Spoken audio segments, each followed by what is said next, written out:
Hi, everybody. Welcome to Act Now. I'm Julianna Forlano. Joining me today for the headlines, Ben Dixon of the Benjamin Dixon Show. We're going to run down some headlines with him. And then second on our program, we have an interview with an unbossed congressional candidate from Virginia's 11th district. Wouldn't it be nice to have someone who knows something about environmental policy actually in the Congress? I think that would be spectacular. How is she going to do it if she's not taking money from those big industries? We are going to talk with her. Stay tuned. We have a great show.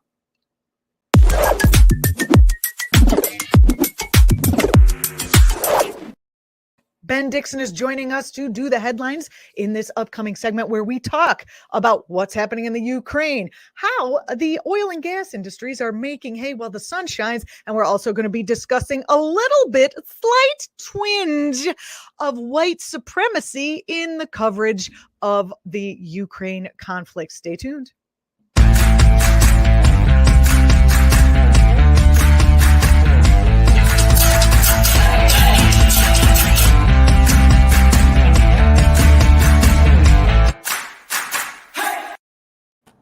Hi, Ben. Thanks for joining me today. Julianna, thank you so much for having me. No, it's always a joy. I'm very thrilled that you're here. Okay, let's get right to it. So I'm springing these headlines on you, which I think will be even more fun. But I'm sure that you've been following everything that's going on since you have your own program, which airs right here on the Act TV network as well. You're coming at me from where? You're outside. Yes, I am actually, and there's a good reason why, and it connects to the headlines. Tell me. I am in Jacksonville, Florida, and I am working with the local community here to get a message out for Ukraine. The local community here wanted to say something, and I was able to connect here, and we're on the ground. And honestly, it took me a minute because I had to get access to the Wi-Fi. So here I am. Sorry, I'm late. No problem. You're just perfectly on time. So I was thrilled to see you here. Wasn't sure if it was going to work out, but happy to have you. So the crisis in the Ukraine is obviously continuing to spark worldwide unrest. Fox News switched from loving Putin to wanting him dead in less than 24 hours. Like, seriously, Tucker Carlson, first he was doing this, and then he was doing this, blaming Putin. And then, of course, he decided to just go back to blaming Biden. Now he's doing this. That's what he's doing. What do you make of the fact that Fox News followers still listen to their network, even when their network is basically at odds with itself over the course of less than a day? Right. I think that, Juliana, it worries me about their whether or not they're rational actors, right? One of the things we talk about all the time in school about this is rational actors, but the people who can see Fox News flip on a dime and just go right along with them, that's an irrational action, and we have millions of examples of it in real life. Yeah, it's actually really frightening about just how deep the propaganda has convinced them that it's Fox News right or wrong, just like it's Trump right or wrong, just like, it's Republicans right or wrong. It's really sad and scary. Yeah, and it shows us that there are some people, for whatever reason, they're incapable of grappling with the truth. And because they can't process it, that defines them as an irrational actor. I think it's because he somehow mesmerized them with his bow tie that he actually doesn't wear anymore, but somehow I still see it when I look at him. And that was the other thing. I was going to answer this question first, because the thing that jumped out to me was the fact that this was a game for Tucker Carlson. See, he's able to switch sides now because he's safe inside of the empire, but he's a part of the pan-reactionary movement that made this possible. Right. He is the laundromat of white supremacy for the United States. It's the sanitized version of it. I prefer the version I find in Jacksonville, to be quite honest. At least the racists here know how to cook chitlins. Very well said. You know, actually, I'm going to pivot, Giancarlo. This is going to jump to the video that we're going to play. One of our folks over at actTV made this compilation video of some of the coverage that's been going on of the Ukraine that is just blatant white supremacy on display.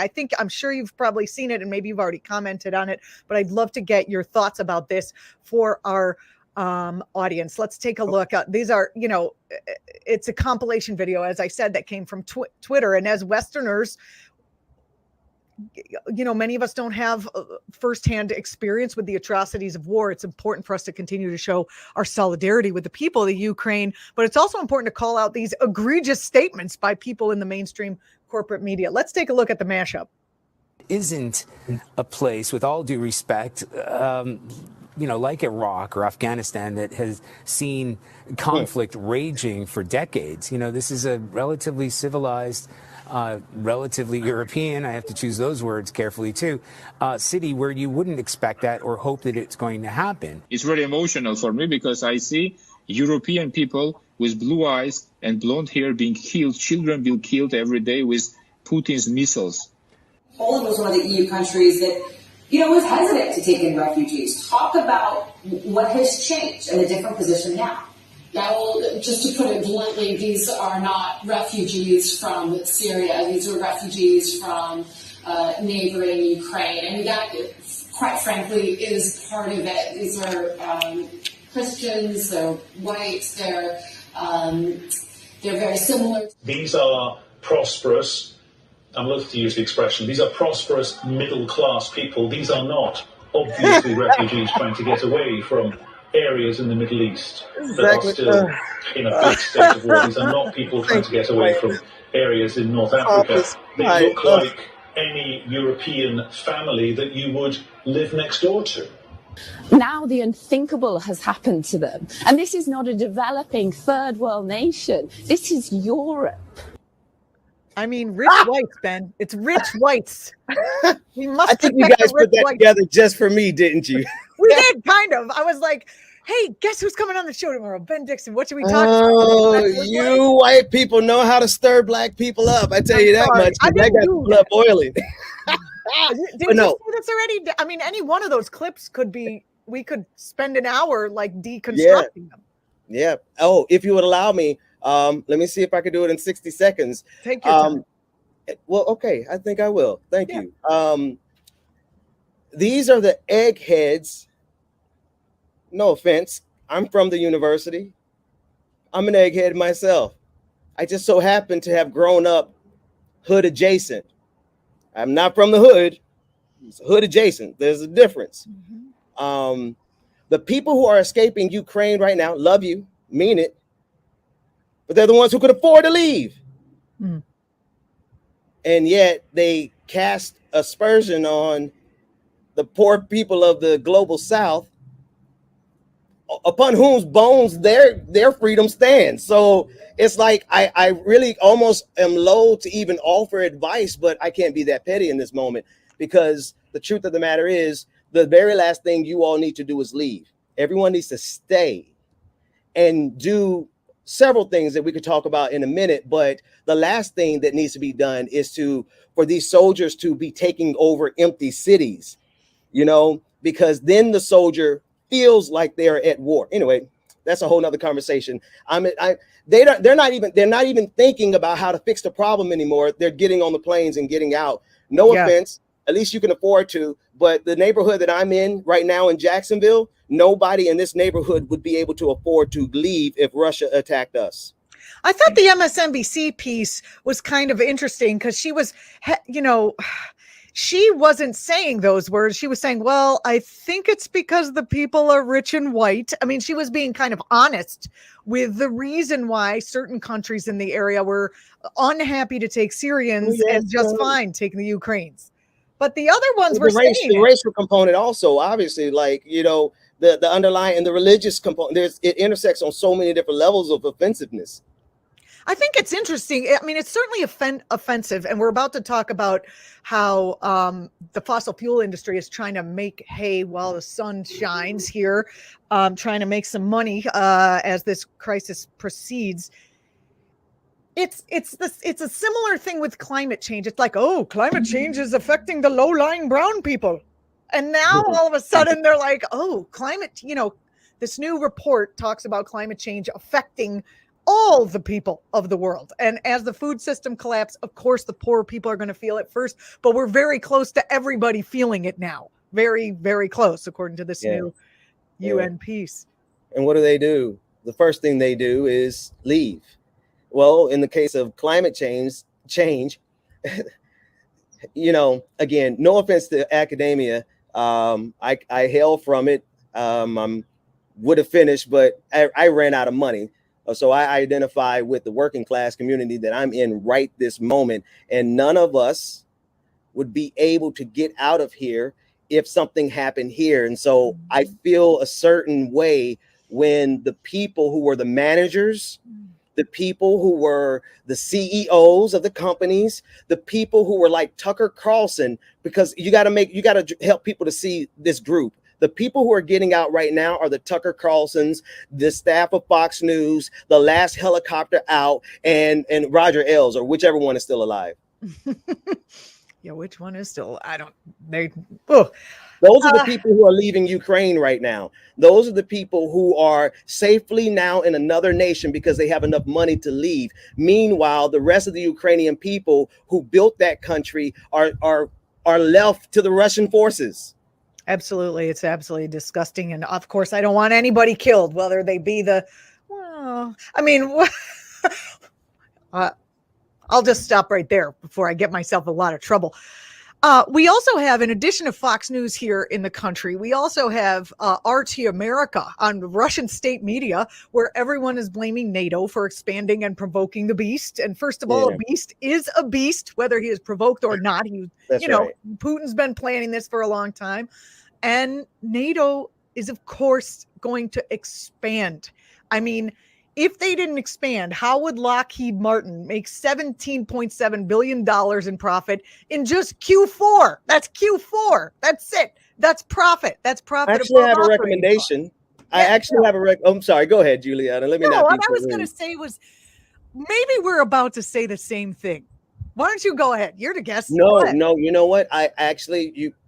We probably could be, and I would love to hear you. All right. So this is what I'm saying.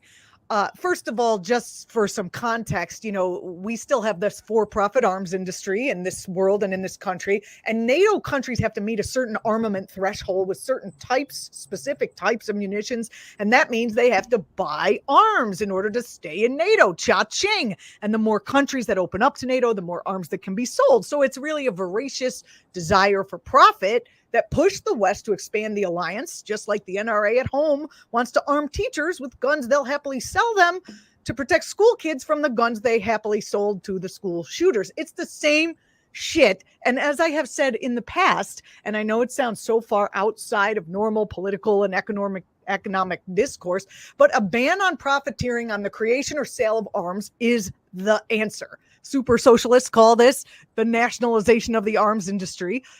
And thereby bringing it under, hopefully, democratic control. My plan, those who makes weapons, because, come on, we're dealing with the human race here, and sometimes weapons are necessary. Those people who work in the factories get paid a living wage. Those who administrate those factories and the operation be paid a wage compensatory to their skill level, but not more than 10 or 20% higher than the labor force. Any profit goes into creating tools of peacekeeping at home, abroad. Company stocks cannot be publicly traded. So that $17 billion, Medicare for all, free college, a green economy. That's what I was going to say, Ben. You? I'm so glad I shut my mouth. Sometimes we men just need to say less. No. Well, no, and I mean that. I actually mean that, because you're redirecting the demand, you're seizing the supply, and you're starving out the incentive motive, the profit motive. Absolutely. I mean, this is the kind of talk that sounds crazy and never gets you hired on a network. So we thank ActTV. This is actually a solution. Exactly. And, at what is that crazier than what we're living through? At what point do we take the reins back from the market and say, I'm sorry, but this industry is too dangerous to let the market decide. The people are going to decide. That's right. That's what I'm saying. No, that ass. That's it. I mean, the defense industry is too important to let these blood-sucking vulture capitalists be at the helm of it. Now, listen, mine was just going to be a little. I was going to say, there's no way we're going to be able to get these corporations off of this type of wealth without them starting a war. Would you agree, Julianna? Yes, and I think they're doing that now. Yeah. So and that empowers networks like Russia today to peddle that narrative very successfully, I might add, because it really looks pretty true. In this case, I think the model is broken, and it's been broken from the side of Vladimir Putin.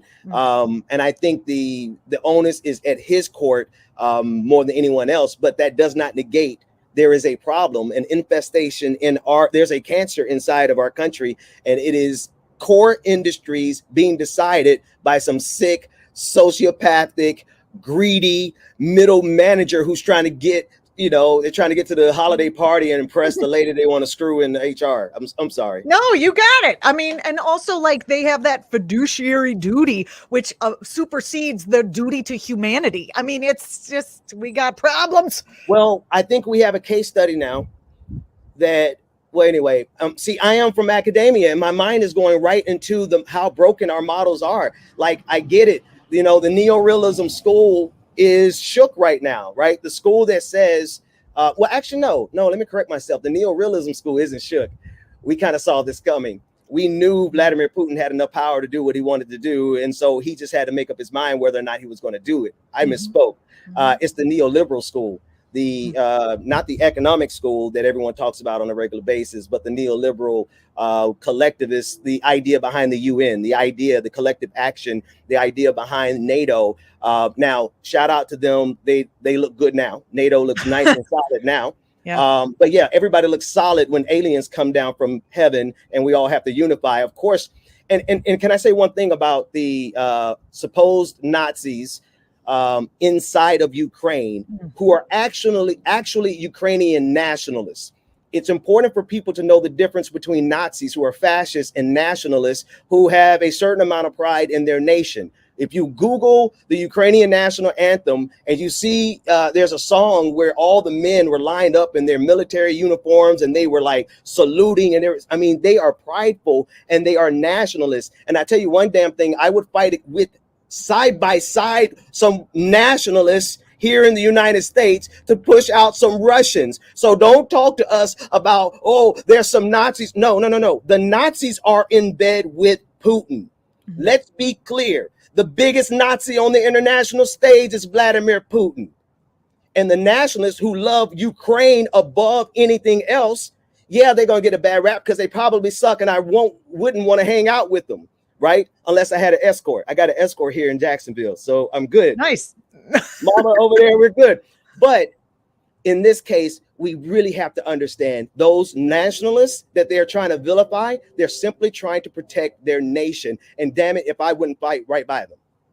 Well, we have gone way over time, but I want you to stay here because I have two more stories. I see that our next guest, Ally Dalsimer, is on. So, Ally, if you can hang on, because these environmental stories are going to slide right into the conversation that I'm going to have with you. Ally is running for the 11th district in Virginia in Congress. She is not taking any corporate money, and she has a background in environmental policy on the good side, on the good team.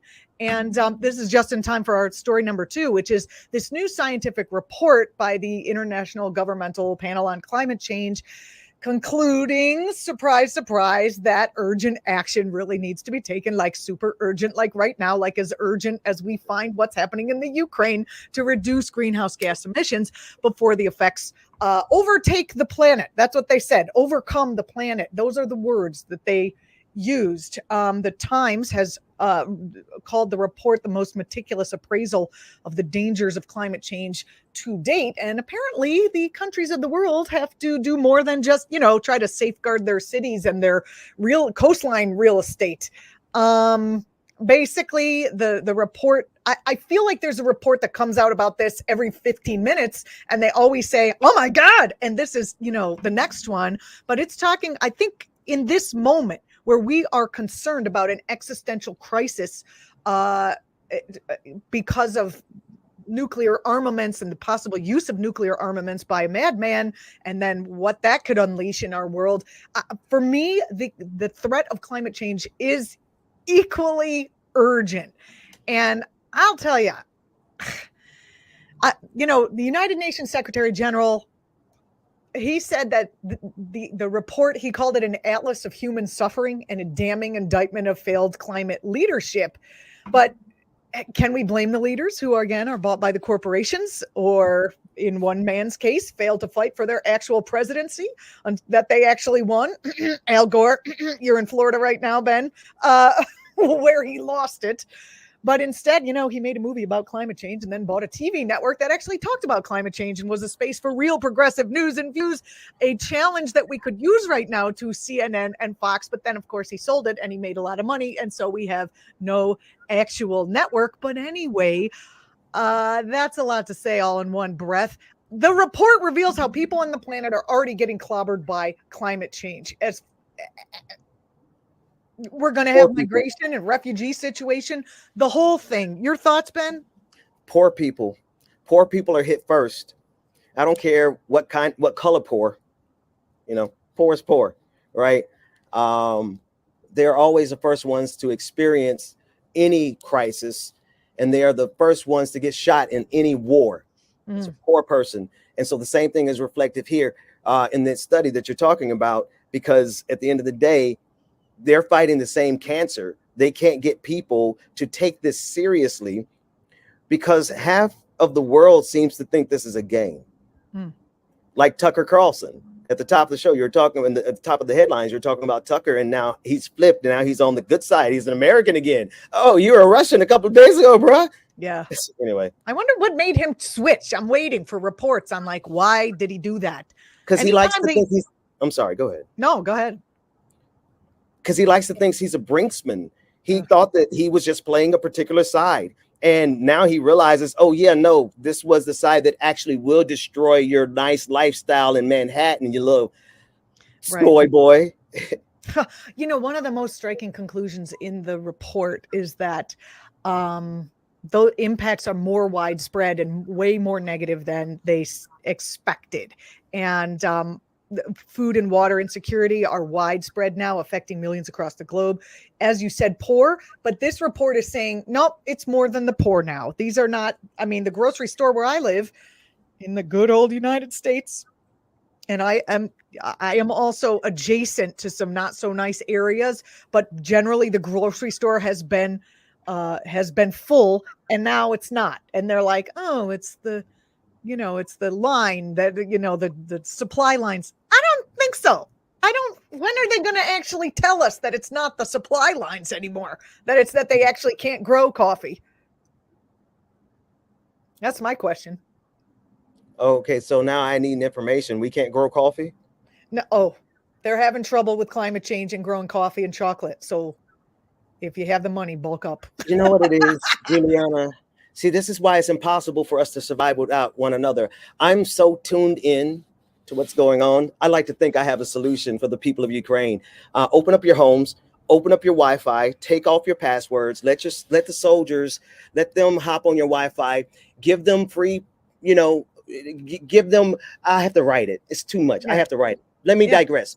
But I am not tuned in enough to be able to process the fact that we can't grow coffee. Please, I'm sorry. This is news to me. Yeah. Coffee, chocolate, the fruit is failing in the West. We got problems here. And not only that, but the oil and gas in companies. I'm sorry, I'm giving you maybe you already had an existential crisis over possibly. No, I need to learn something. Please. All right. So here's I cover climate, but I cover it from environmental justice and from the limited knowledge that I have. So I always have room to learn. So yeah. And Ally's going to come on after and tell me where I'm wrong on this. So nope, she's shaking her head. We're right. Okay. So this is bring her in. I'm sorry. This is I would love to, but in a second. Oil and gas companies. This is the report. This is something that just as if my blood wasn't already bubbling over everything that's happening in the Ukraine. Oil and gas companies here in the US are using Russia's invasion of the Ukraine to derail the Biden administration's climate agenda, which could have been more robust in the first place, if you ask me. We've got the API, American Petroleum Institute, which is a lobby group that represents our favorites, ExxonMobil, Chevron, and Shell, and the other murderous entities. They tweeted out a series of policy suggestion hours before the invasion began. They were ready to make a what was Naomi Klein's book? The one there's a crisis, you take advantage of it and make money. That one, I forget what it's called.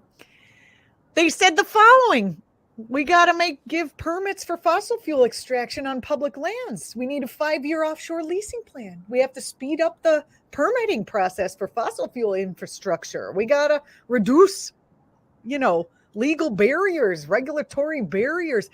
I mean, the fossil fuel industry argument is that more U.S. oil and gas production is going to help reduce the cost at home and support the countries in Europe, which is absolutely freaking insane.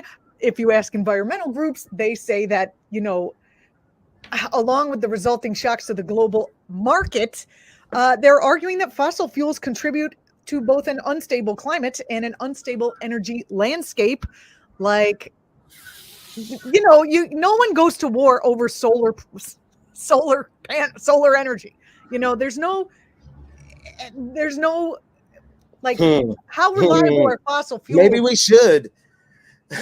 I'm sorry. Go ahead. No more that war. was a good point. No more war. No more war. I mean, how reliable are fossil fuels when any big storm that happens, any war that pops up, the reality is thrown into question, Are we going to go one way or the other? Are we going to go toward killing everything by doing more oil and gas because it got cut off by a war? Or are we going to go the right way, the life-affirming way? No, if anyone watches Doctor Who, these people refuse to turn left. They just refuse to turn left. They are going to always choose to go right. And what a perfect analog, because they're fascists. They are the right wing. This is the grand pan-reactionary moment. We should mark this. This is the big push of all their secret meetings in the background, because Juliana, I think I heard you say that they had this press release ready right at the beginning of this. Oh, yeah. So that shows us who the traitors are in our country. They knew about this. Let's get some FOIA requests on that. Somebody investigate that. Yeah, good point. Republican lawmakers have been repeating the industry calls for more oil and gas production, of course, because they are bought off by those industries. There's also a nice fat 10 Dems who wrote a letter to Biden saying, release the oil petroleum reserves and lower the costs in the short term. It's fucking gross. Some of them even said, if they lower the costs in the short term, they're trying to flood. I'm trying to think of the economic impact, because really they're playing a short-term game. Remember at the beginning of the pandemic when the gas prices were really, really low and we all celebrated? Well, there were people who were shorting the markets that made a whole lot of money. And so this is just another game that they played like in 2008, when you had people who, even though everyone else lost everything, they were shorting the markets and they made it out filthy rich. This is just the next movement of this. Good point, Ben Dixon. Here's another funny thing, Ben. They said, oh, well, we should start up the Keystone pipeline again. We should open that back up. And that is just a huge assumption that we're all a bunch of morons, because, a lot of us are. But anyway, the Keystone pipeline does not process oil through the system. So that is ridiculous. That is absolutely, they're just trying to. Wow. So we have the Keystone pipeline over here, and we have the one over there that is at the core of the battle in Ukraine. So it's about the oil. So maybe, they've gone to war on us for years, for centuries, over oil. I don't know. Maybe we should go to war with them over some green. It's for some solar panels, damn it. I know, just put the panels on, for crying out loud. Well, it could go one of two ways, right? We Absolutely. could just say, turn left or right. We're going to forget about the climate problem and just go all out, full out war and forget about everything. Or let's take this moment to realize that security depends on a green energy economy. Anyone? That's right.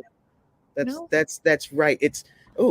There's an opportunity for some enterprising socialists like ourselves, perhaps. Mm-hmm. Ben, I appreciate you coming on. I appreciate you coming on even while you're doing your work down in Florida. You're not coming from the home studio. So I need a plug. I need a connection. If anyone knows the Ukrainian community in Jacksonville, I'd like to get connected deeper because we want to hear from people in the United States who are connected to the people of Ukraine. We need to hear from them. Ben, give us your Twitter handle. We'll have the people reach out if they know anybody. Thank you. At Benjamin P. Dixon on Twitter. Thank you so much for being on the show. And I look forward to having you back next time. Thank you so much. My pleasure. You're watching actTV.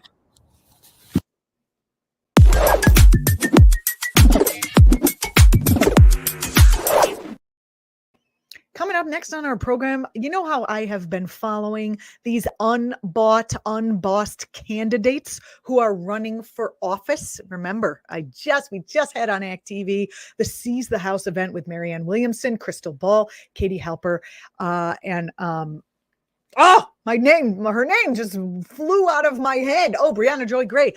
We hosted it and we supported a whole bunch of candidates who are running progressive campaigns without taking corporate donations, one of which is here with us today. Ally Dalsimer is joining us for an interview right after this.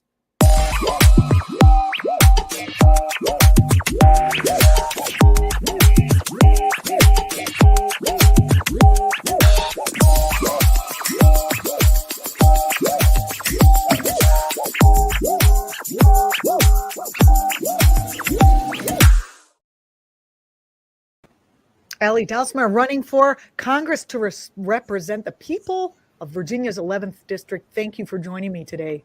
Yeah, thank you so much for having me, Julianna. I love what you're doing, Julianna. We're loving what you're doing today. And can I just, before we get started, can I just speak? Because listening to Ben talk about how he didn't know about coffee, and you talked a little bit about that. I'm sure we'll get into this. Spent 30 years as a natural resources expert. 1 of every 3 mouthfuls of food that people eat is a direct result of pollination. And climate change, which is really climate weirding, which sets cycles off, is really impacting that. So it's coffee, tea, vanilla, honey, chocolate, tequila, blueberries, apples, almonds. It's 1 out of every 3 mouthfuls of food. It's in addition, an exacerbating factor is the loss of topsoil that's happening, especially throughout the middle of the country. And we will literally lose our topsoil in 40 years. So, this short-term profit-driven just attitude that you guys were just talking about is at the root of everything. And watching what's happening in Ukraine and thinking people are only focused on the short-term economic gains of how they can make money from oil, opening up the XL pipeline or whatever. I don't even know the word. I just don't understand how people can be so small-minded and so short-sighted as to not understand that an existential threat actually means a threat to our existence on this planet. It really boggles the mind. Reasons I'm running.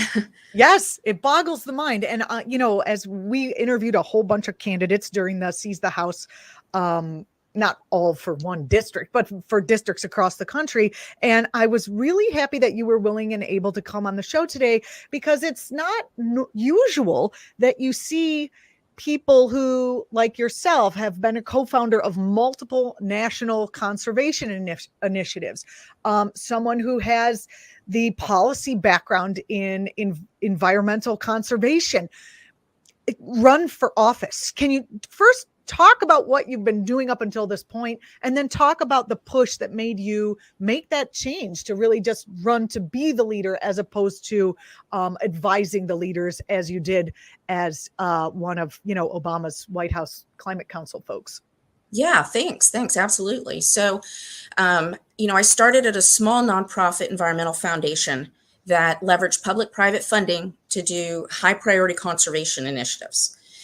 Which basically is a lot of a word salad for We tried to save black-footed ferrets and gray wolves and, creatures that were at the brink of extinction, the bald eagle, that kind of thing. And I worked my way up over the years, doing a number of positions to becoming head of DOD's Natural Resources Program. And DOD has 25 million acres of land that they steward on behalf of the American people. And they have some of the most dedicated biologists ever. Just amazing people. And, it is the civilian side. It's not the military side. But we were able to be very successful. I was able to be very successful because I reached across those aisles and worked with them and tried to find the common ground and the mutual benefit of doing things. So for example, invasive species. And for those who don't know, an invasive species is something that's not native to an area. And when it comes and it just like explodes and it basically kills everything, think of kudzu or something like that, just takes over. The kudzu, for those who don't know, is called the vine that ate the South. And so you have these species that are invasive. And so, for example, we had there was a parachute training exercise that was supposed to happen on an installation, and somebody went out to ground truth the area and found it was covered in a plant called yellow star thistle. And yellow star thistle is an invasive plant that has 1/2-inch spines on it. So you can't drop a person into that. They'll be torn up. And so that kind of thing, working with the military side to say, hey, we need to deal with these invasive species. We need to make sure that we're keeping our land in high quality. We need to make sure that we're reducing fire hazards, whatever the issue was for that particular installation. And we were able to leverage those because they wanted to drop people into the area and we wanted to make sure we were maintaining the biodiversity. So that's unfortunate. I mean, that's good. But DOD is also one of the first, though, to tackle climate change, right? It was the Navy, and their concern was, passage over the Northern Passage, melting, and Russia. And the Navy was on the cutting edge of that. Turns out they were right. Turns out they were right. But here's the problem, right? And this is the second half of your question and why I'm running. The problem is that so I worked with these folks and we did all this policy and we put these things in place, and then the Trump administration comes in, and as part of their top 100 things they're going to accomplish, was like 30 of them that were anti-environmental. And I'm literally, my job was eliminated by a Trump appointee because I was pushing a climate agenda. I went down to Interior and I fought for our ability to continue to manage migratory birds when they wanted to roll back the MBTA. And so I sort of won those battles and lost the war, and my position was eliminated due to lack of funding. Well, yes, obviously. Because they're broke. Yes. But the point was, there's golf courses that need to be built, Ally.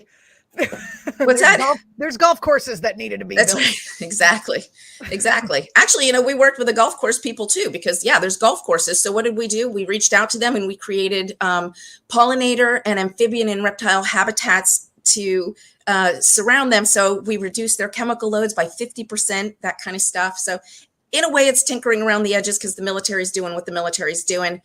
But we did our best. And more importantly, we worked with partners at the state, national, and international levels to make things happen. And we had a force multiplier, to use a DoD term, in benefit at an eco-regional scale. But to get back to why, right? I'm literally watching the Trump administration roll back everything, undo all the policy work that I had worked so hard with so many others to put into place. Climate was a perfect example. And realized in order to make a change that's going to stick, that's going to have a long-term benefit, it's got to be done at the legislative level. You have to put these laws in place. It's really hard to undo a law once it's in place. It's super easy to undo a policy. You just say, oh, here's a new policy. Mm-hmm. So that's kind of the big picture reason. The small picture reason is a little more detailed, and I'm sure you've talked with lots of candidates. It's like one day you're like, yes, I'm going to run. And the next day you're like, there's no way I'm doing this. And then the next day, like, yes, I'm going to run. And the next day it's like, I'm not doing this. So it's, you it's really are, especially running, with this not taking corporate donations. You're basically saying, I'm going to run a campaign that is moral, And so in running a moral campaign for the people of your district, and I would say the people of the country, because you're running not just for a local office, but you're running for Congress. So that is the law of the land. That would be all of us. And I just think you're basically, I mean, you and the others who are doing this are saying, I'm willing to have this target on my back because these things are more important to me than, my personal whatever. And I do commend you greatly for having the I mean, it takes a spirit, a strong spirit to be able to do that. And I'm happy to be able to support you and to give you as much of our audience that we can at this moment. Talk about your district. I mean, what is going on there, and are they resonating with your environmental message? Yeah. So first, let me just quickly say thank you for allowing me to be on your show and giving me your audience. I think that's great because you're right. I'm not taking any corporate PAC or dark monies. I'm running a people-driven grassroots campaign. And the reason, and I want to talk about that, the reason is because I genuinely believe in my heart that profit perverts motives. So there's no room for profit in the public discourse, in a public good. And that includes the environment. It includes healthcare. It includes the jail system. It includes the incarceration system. It includes education. Profit should not be a motive there. And in terms of the other grassroots candidates, I want to be part of a movement. We've got this small handful of people right now, Cori Bush, Ayanna Pressley, Ilhan Omar, AOC, they're trying to do stuff, but there's like 6 of them. Right? We need to get like 30 more of us in there so that we can finally start making an impact, because everybody talks about campaign finance reform. And as soon as they're elected, they're like, oh, yeah, I didn't really mean it. And yeah, so I wondered why that always fell off the table. Yeah. What's that? I wondered how and why that always fell off the table. Funny. Yeah, funny. Well, like the guy I'm running against, Gerald Connolly, he took $38,300 from Leidos last quarter. That was one of his contributions. And you're going to turn around and tell me that he doesn't have some sort of incentive to try and make sure that Leidos and other war industry, profit-making companies are going to, oh, shocker, oh, I'm sorry. He was just in Brussels saying that we absolutely need to arm the Ukrainians. What do you know, right? So it's ridiculous. In terms of this district, Virginia's 11th is just outside of Washington, D.C., primarily Fairfax and Fairfax City. And it's a relatively affluent community, but it's definitely a tale of 2 cities in terms of have and have nots, right? You have all the people who are your federal workforce, your corporate people, but then you've got the entire infrastructure of people that support those people. My neighbor is a construction worker. His wife cleans homes. The person across the street works in a travel agency. It's the people who support and maintain our entire infrastructure. And as everyone who is watching this, I'm sure knows, they've seen their real pay shrink in terms of real dollar terms. Rents are skyrocketing. Housing prices are skyrocketing. Fairfax is already 150% more expensive than the rest of Virginia. But we don't have a higher minimum wage. It's still $9.50 because of course everybody can live on that. Netflix just emailed me saying they're going to be $15.50 a month. That's an hour and a half of work for somebody, that is ridiculous. Anyway. Yeah. I mean, you can't live the prices, and who can afford, who's going to buy Netflix is a superfluous thing that you can toss aside, but food isn't. And the price of food is skyrocketed. Food is skyrocketing for a lot of the reasons we've discussed. And it's not only that, but what about, broadband, internet, cell phones? These things are not really luxuries in today's age. These things are required in order to function and to have a job and be functional in our modern society. Mm-hmm. So, there's a lot that we really need to be looking at in terms of messages resonating in this district. I have found that it differs depending on who I'm talking to. If I'm talking to people who are house secure and have a job and insurance, then climate is actually their number one concern, climate and COVID. And of course, recently we're Ukraine, but in terms of broad issues, those are the big things. Healthcare, climate. But if I'm talking to people who are really struggling to pay the rent, who really don't know if they can, if they can buy meds because they have to buy food. Their big concern, of course, is healthcare. That's a common thread. But they're more concerned about a living wage. They're more concerned about housing prices. They're more concerned about gas prices and about food prices. They're concerned about the immediacy of now, because what happens 5 years or 10 years from now is irrelevant to them if they're not sure they can make it to next year. So it really depends on who we're talking to, which is why this inside-outside approach is so important, why we need activists on the ground pushing things, and why we need legislature, people in, making legislative decisions, people in all levels of government, from local, state to federal, trying to push policies that try to actually genuinely help people and the public good, to be public servants. People go into this because they're supposed to be public servants. That means to serve the public and not your corporate interests. Ally, I have a concern that sort of those tale of two cities, on the one hand, the housing secure, the folks with insurance, they might care about the environment, but they may or may not be willing to give up some of their luxuries, which is going to be required, in my opinion. I would be happy to hear your thoughts, in order to have a secure environment. And then on the other side of the coin, the folks who feel like the system has failed them, they're working hard and they somehow still can't get ahead. They can't jump these barriers to entry that have been getting higher and higher. They are sort of prey for these authoritarian movements, the Trump movements, to come and to steal them from a true populism party. Populism meaning the best form of populism, not the Trump crazy populace. What are your thoughts here? So first, I think you're spot on, except that when I've talked with people, even those who are housing secure and, whatever, solidly middle or upper middle class, I'm resonating very much with, and I said it in Seize the House, I am the most qualified natural resources expert to ever run for Congress and would be the only one if elected. I've written climate policy. So that resonates with people.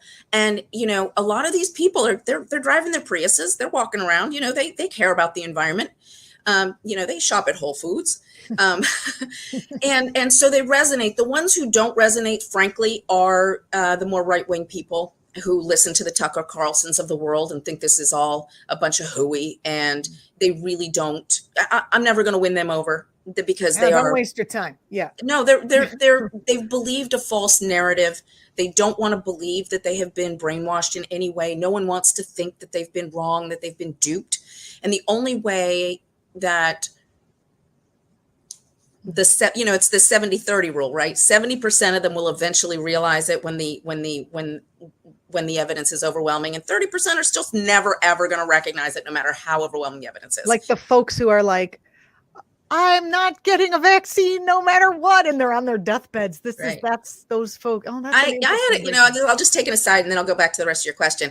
I had this conversation with this woman the other day because in Virginia, the schools dropped their mask mandate as of today because we now have a Republican governor, Youngkin, he ran on the anti-mask thing.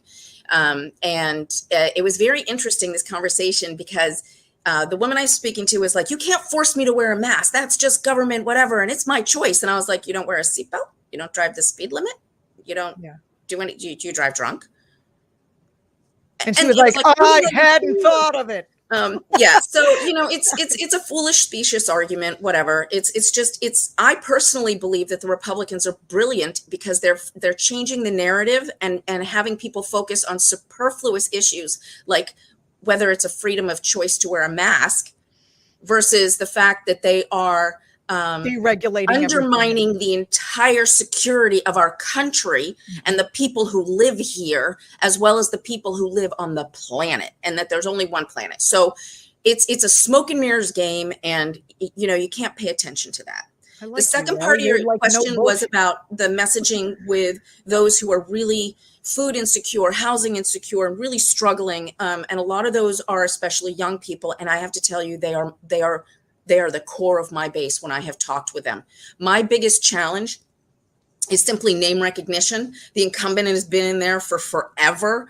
And so me getting the word out, you know, is the biggest challenge, which is why if anyone's watching, if you're in district, please volunteer with us. We need more door knockers, people calling. If you're out of district, throw us some cash. The reality is that, you know, like Juliana said, I'm not taking any corporate PAC or dark money. So until we get true campaign reform, I'm sure the Democrat that you're running against in the primary is taking money from out of state. They all are.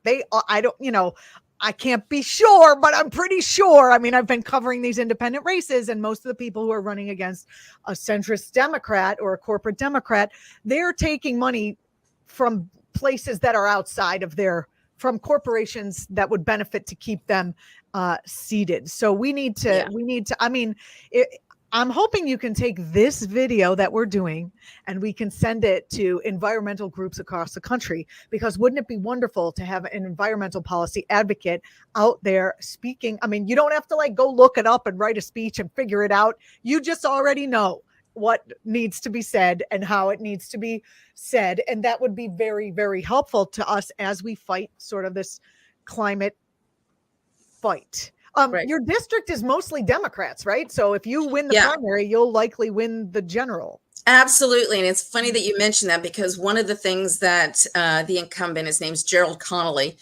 most people probably don't know who he is. He's actually passed one piece of substantive legislation in well over a decade in office. So people really don't know who he is.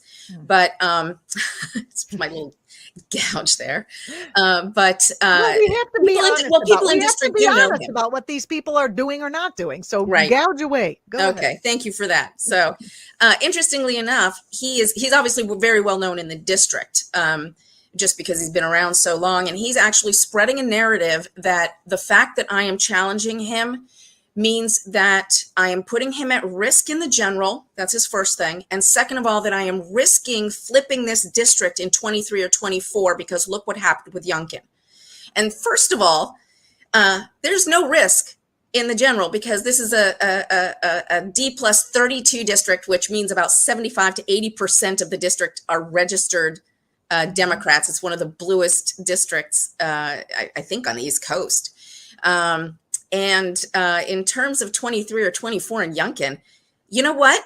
Youngkin won because Democrats lost suburban women, primarily because suburban white women. Yes. I'm a suburban white woman. How is my running going to risk losing suburban white women? The fact of the matter is that he's spreading a false narrative because he's concerned about this challenge. He's genuinely concerned about this challenge. And, you know, we actually, he should be, because we obviously, any challenger is, you know, has an uphill battle. But the fact that he is, and this is the truth, he has threatened local Democrats in the Democratic Party. He has threatened them that if they openly support me, that he will work to make sure that they lose their committee seats and that they never advance in party politics. I think you need to write down, if you do me a favor, tweet out and like tag me and tag ActTV who supports him with money. I'm sure you probably already know.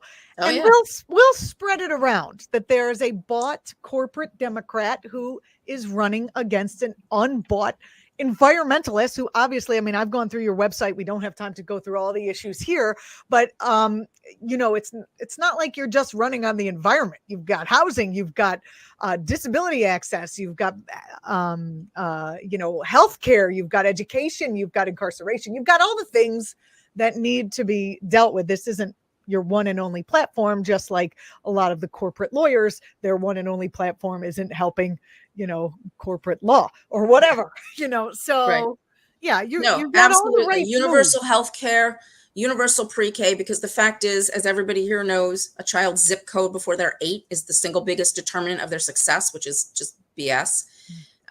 Taking profit out of the prison system, which is so broken. But on the environment, I mean, you know, my opponent takes money from oil and gas. I've signed the No Fossil Fuel Pledge, the Activate Virginia Pledge. I'm a Virginia Green New Deal champion. I will never take fossil fuel, never. And I think using this conflict, this war in the Ukraine as a reason to say that we need to drill in public lands, which would be a nightmare for on a global scale. I don't think people understand the key role that our natural areas, which are so few, what a key role they currently play. They're already insufficient. You know, there's the Amazon rainforest. There's an area the size of Great Britain being devastated every year so that we can have cows, so that we can have more beef. You know, frankly, I've been a vegan for a long time. I did not go there because of environmental stuff, but the environmental benefits of skipping even one meat meal a week are huge. So, you know, we need to be looking at things on a multi-pronged scale, right?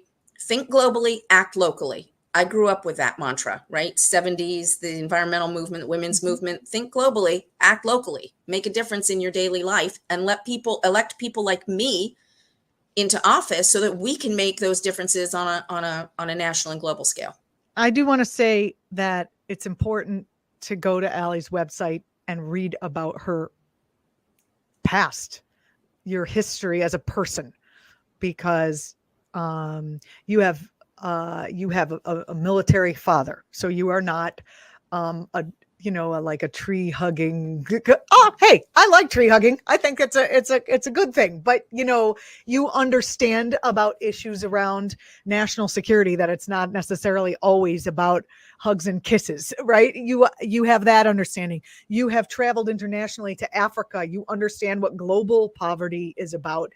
You have such a depth of knowledge from your life history that I do encourage everyone to go to Ally for Congress. It's right over here in the thing, and either make a contribution, read a little bit more, send Ally. You can send this video to people you know who are in districts. But again, remember, every race is a national race at this point. So a couple of bucks, I'm making a plug for you, Ally, a couple of bucks could go a long way. I do want to say, I hope it's okay to do this, but my condolences on the recent, very, very recent passing of your mom.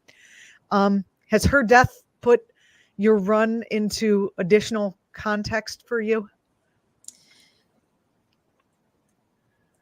So I was the primary caregiver for my mom. She had previously been in a rehab facility and suffered actual neglect and abuse.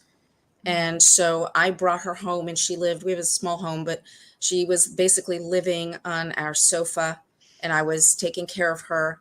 And so, the one thing she kept saying was, don't worry about me, just focus on the campaign, do your call time.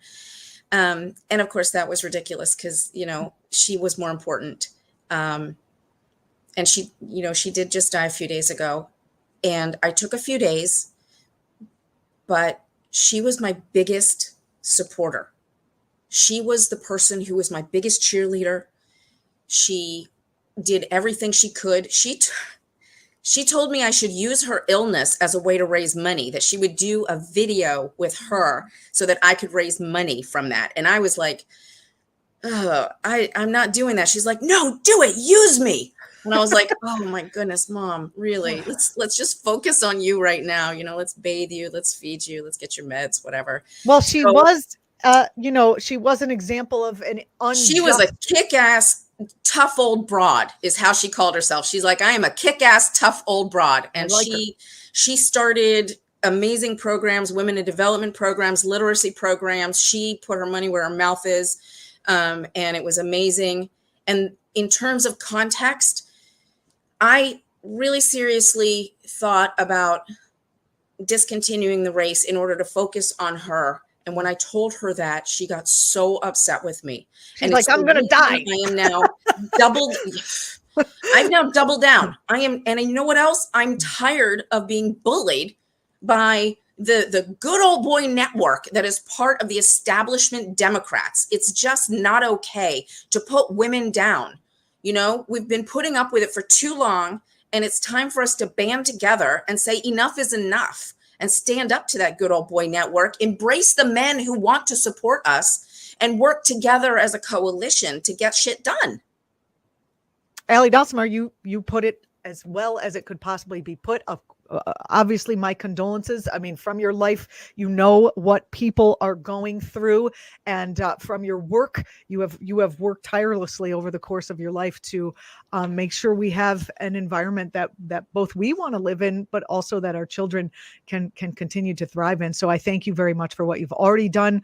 I guess we here at ActTV and everyone's watching will have to become your greatest supporters in the vacuum left by your mom. We certainly can't fulfill that, or fill that shoes, but we do support you, and we will be following your campaign. What day is the primary?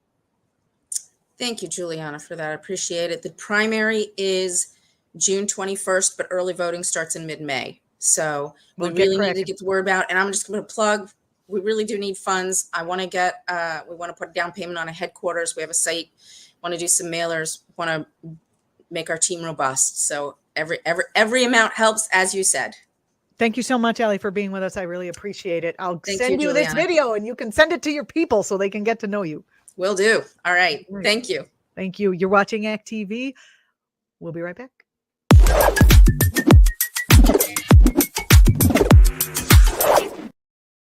All right. That was good. I enjoyed that tremendously. I enjoyed having Ben Dixon on. It was really weird because I didn't know he was going to be here. I tried to confirm, and there was a problem with getting a hold of him because, as you know, he was out in Florida and an area where apparently the internet is not working so good right at this moment. So that was pretty awesome headline segment. Really enjoyed that. And then, I mean, just imagine what the world would be like if we have people like Ally, and there are a lot of them, running for Congress and winning those seats. And I think it's possible. I know it's possible. A very blue district. So go and support her. It's going to be awesome. We have another candidate running from right down the street from where I live, a progressive campaign against a corporate Democrat. His name is Muad Hezri. He's going to be on the program on Thursday. Remember, this show is on Tuesdays and Thursdays right here, wherever you are watching it. What else? Does anything else need to be said? I'm sure there is. Take it easy, you guys. Take care of yourselves. Be kind to each other. Let the love flow start at home. I'll see you Thursday. Thanks for watching.